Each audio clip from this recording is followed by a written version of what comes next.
One man walked into Hollywood, looked at the rulebook, and quietly set it on fire. No explosions, no drama, just a slow, deliberate burn. His name is Christopher Nolan, and he didn't just make great films.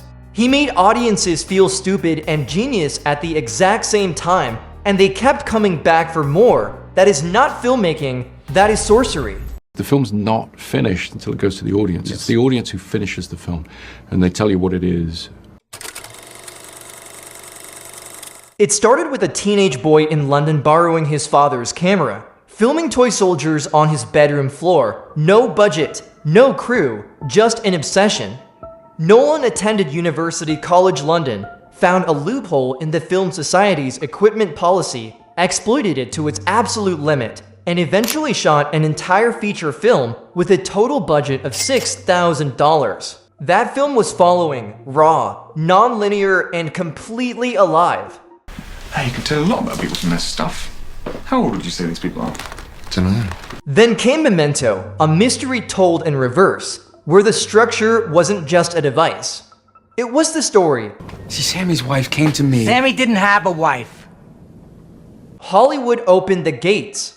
What they didn't realize was that Nolan wasn't coming in to play by their rules. He was coming in to rewrite them. When you're starting out particularly, you have to play to your strengths. You have to do something that really excites you, and whatever's different about that. Here's what makes Nolan mechanically different from every other filmmaker alive. Most directors treat time like a road, point A to point B, always forward. Nolan treats time like an object, something you can flip, fold, and stretch simultaneously. He doesn't write screenplays, he builds architecture. And his structures don't disorient you randomly, they mirror the way human memory actually works. Fragmented, emotionally charged, floating free of chronological order.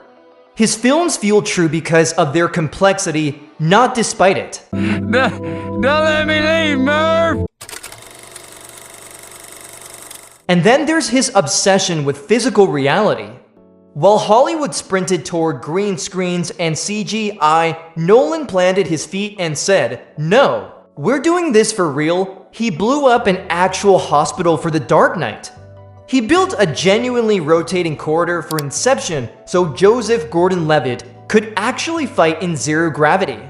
For Tenet, actors learned to move and speak entirely in reverse. The results look unlike anything else in cinema because they are unlike anything else in cinema. Your nervous system registers the difference even when your brain can't articulate it. I'd say don't try to understand it, just feel it. Then came Oppenheimer, and for the first time, Nolan's structural obsessions collided with something that actually happened. The fractured timeline wasn't a trick. It was a portrait of a man so far ahead of the present that he lived simultaneously in what was, what is, and what he knew was coming. And beneath the spectacle of the Trinity test, the real good punch was the courtroom. Small men with political grievances dismantling genius through procedure and paperwork. Nolan wasn't just making a biography, he was making an argument about who controls dangerous knowledge. I love being involved in the process of creating music for film. So why do people follow Nolan anywhere he leads? Because he has never once talked down to his audience.